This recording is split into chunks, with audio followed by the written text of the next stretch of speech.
والے ہیں۔ فرعون نے موسیٰ علیہ السلام کو جادوگروں سے مقابلہ کرنے کے لیے کیوں کہا؟ تفسیر کے علماء لکھتے ہیں کہ فرعون اور موسیٰ کے ان مقابلے میں حضرت ہارون علیہ السلام دونوں کے درمیان ترجمان ہوتے تھے اور حضرت موسیٰ علیہ السلام کی دلیلوں اور ثبوتوں کو بڑے ہی اثردار انداز کے ساتھ ادا فرماتے تھے۔ الگ الگ مجلسوں میں بات چیت کا یہ سلسلہ جاری رہا اور فرعون نے بحث کے سلسلے کو ختم کرنے کے لیے دوسرے طریقے اختیار کیے۔ آخرکار اس نے اپنی قوم کو مخاطب کرتے ہوئے کہا، اے جماعت، میں تمہارے لیے اپنے سوا کوئی خدا نہیں جانتا، یعنی میں ہی خدا ہوں اور میری ہی عبادت کرو۔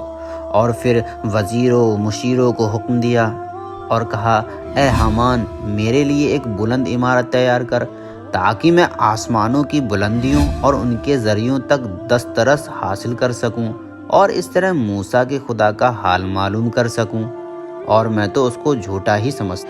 یعنی دوستو، فرعون نے حامان سے کہا کہ اتنی اونچی عمارت بنائے کہ وہ آسمان کی بلندی کو چھو لے اور ہم موسیٰ کے خدا سے اس کا حال پوچھ سکیں۔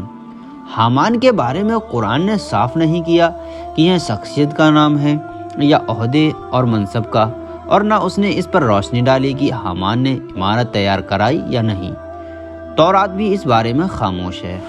غرض فرعون کا خدشہ بڑھتا ہی رہا اور نوبت یہاں تک پہنچی کہ فرعون نے کہا، اگر تو نے میرے سوا کسی کو معبود بنایا تو میں تجھے ضرور قتل کر دوں گا۔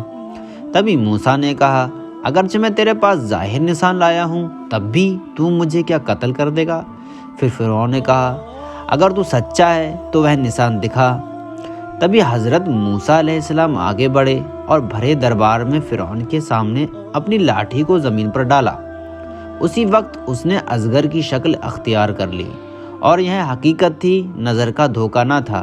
اور پھر حضرت موسیٰ علیہ السلام نے اپنے ہاتھ کو غریمان کے اندر لے جا کر باہر نکالا تو وہ ایک روشن ستارے کی طرح چمکتا ہوا نظر آ رہا تھا۔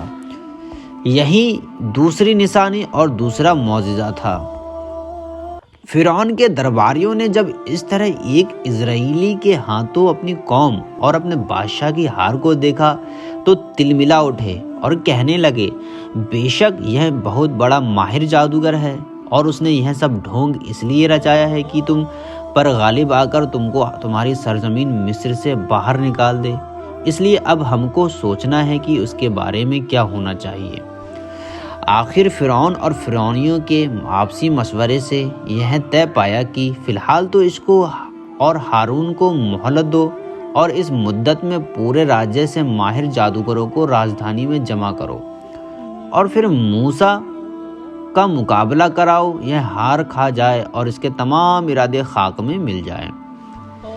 تب فرعون نے حضرت موسیٰ علیہ السلام سے کہا، موسیٰ، ہم سمجھ گئے کہ تو اس ہیلے سے ہم کو مصر کی دھرتی سے بے دخل کرنا چاہتا ہے، اس لیے تیرا علاج اب اس کے سوا کچھ نہیں کہ بڑے بڑے ماہر جادوگروں کو جمع کر کے تجھ کو ہار دلا دی جائے۔ اب تیرے اور ہمارے درمیان مقابلے کے دن کا سمجھوتا ہونا چاہیے اور پھر نہ ہم اس سے ٹالیں گے اور نہ تم وعدہ خلافی کرنا۔ حضرت موسیٰ علیہ السلام نے فرمایا کہ اس کام کے لیے سب سے بہتر وقت یوم زنا یعنی جشن کا دن ہے۔ اس دن سورج بلند ہونے پر ہم سب کو موجود ہونا چاہیے۔ اور دوستو، مصریوں کی عید کا دن جو بفا النیل کے نام سے مشہور ہے، کیونکہ ان کے یہاں تمام عیدوں میں سب سے بڑی عید کا دن یہی تھا۔ غرض حضرت موسیٰ علیہ السلام اور فرعون کے درمیان یوم زنا طے پایا اور فرعون نے اسی وقت اپنے ذمہ داروں اور درباریوں کے نام حکم جاری کر دیے کہ پورے راجیہ میں جو بھی مشہور اور ماہر جادوگر ہوں ان کو جلد سے جلد راجدھانی روانہ کر دو۔ بہرحال جشن کا دن آ پہنچا۔ جشن کے میدان میں تمام شاہانہ کر وفر کے ساتھ فرعون تخت نشین ہے اور درباری بھی درجے کے اعتبار سے کرینے سے بیٹھے ہیں اور لاکھوں انسان حق و باطل کے مارکے کا نظارہ کرنے کو جمع ہیں۔ ایک طرف مصر کے مشہور جادوگروں کا گروہ اپنے ساز و سامان سے لے کھڑا ہے اور دوسری طرف اللہ کے رسول حق کے پیغمبر سچائی کے پیکر حضرت موسیٰ و ہارون کھڑے ہیں۔ ایسی حالت میں جادوگر فرعون کے پاس آئے اور کہنے لگے، کیا اگر ہم موسیٰ پر غالب آ جائیں تو ہمارے لیے انعام و اکرام ہے؟ فرعون نے کہا ہاں ضرور، اور یہی نہیں بلکہ تم شاہی دربار کے مقرب بنو گے۔ جادوگروں نے جب اس طرف سے اطمینان کر لیا تو حضرت موسیٰ علیہ السلام نے ان کی طرف متوجہ ہوئے اور حضرت موسیٰ علیہ السلام نے کہا افسوس تم پر، دیکھو اللہ پر جھوٹی تہمت نہ لگاؤ، ایسا نہ ہو کہ وہ کوئی عذاب بھیج کر تمہاری جڑ اکھاڑ دے۔ جس کسی نے جھوٹ بات بنائی وہ نامراد ہوا۔ جادوگروں نے کہا اے موسیٰ یا تو تم اپنی لاٹھی پھینکو یا پھر ہم پھینکیں۔ موسیٰ نے کہا تم ہی پہلے پھینکو۔ پھر جب جادوگروں نے جادو کی بنائی ہوئی لاٹھیاں اور رسیاں پھینکی تو لوگوں کی نگاہوں جادو سے مار ڈالی اور اپنے کرتبوں سے ان میں دہشت پھیلا دی اور بہت بڑا جادو بنا لائے۔ یعنی دوستو انہوں نے جو رسیاں پھینکی، لاٹھیاں پھینکی، وہ سانپوں میں تبدیل ہو گئیں۔ اور اس وقت ہم نے موسیٰ پر وحی کی، یعنی اللہ رب العزت نے وحی کی، تو حضرت موسیٰ علیہ السلام نے اپنا عصا پھینکا تو وہ ایک بڑا آدھا یعنی سانپ بن گیا، جس نے ان جادوگرے کے سانپوں کو کھا لیا، نگل لیا۔ جادوگروں نے جب موسیٰ کے عصا کا یہ کرشمہ دیکھا تو سب جادوگر سجدے میں گر پڑے، کہنے لگے ہم تو جہانوں کے پروردگار پر ایمان لائے جو موسیٰ و ہارون کا پروردگار ہے۔ اس حالت کو دیکھ کر فرعون نے کہا تم بغیر میرے حکم کے موسیٰ پر ایمان لائے؟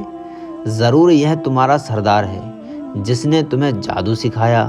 اچھا دیکھو میں کیا کرتا ہوں، میں تمہارے ہاتھ پاؤں الٹے سیدھے کٹوا دوں گا اور کھجور کے تنوں پر سولی دوں گا۔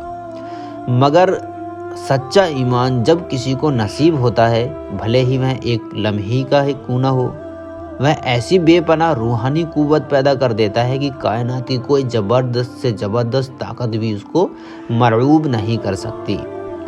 اس لیے جادوگروں کو فرعون کی جابرانہ دھمکیاں مرعوب نہ کر سکیں اور انہوں نے کہا ہم یہ کبھی نہیں کر سکتے کہ سچائی کی جو روشن دلیلیں ہمارے پاس سامنے آ گئی ہیں اور جس اللہ نے ہمیں پیدا کیا ہے اس سے منہ موڑ کر تیرا حکم مان لے۔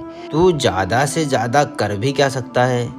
اس دنیا کی اس زندگی کا فیصلہ کر سکتا ہے؟ ہم تو اپنے پروردگار پر ایمان لا چکے کہ وہ ہماری خطائیں بخش دے، خاص طور سے جادوگری کی خطا کہ جس پر تو نے ہم سے زبردستی کروایا۔ تو دوستو اس طرح جادوگروں نے ہار مان کر اللہ رب العزت کو سجدہ کیا اور موسیٰ علیہ السلام کی پیروی کی، اور فرعون نے ایک بڑی ہار کا سامنا کیا۔ السلام علیکم۔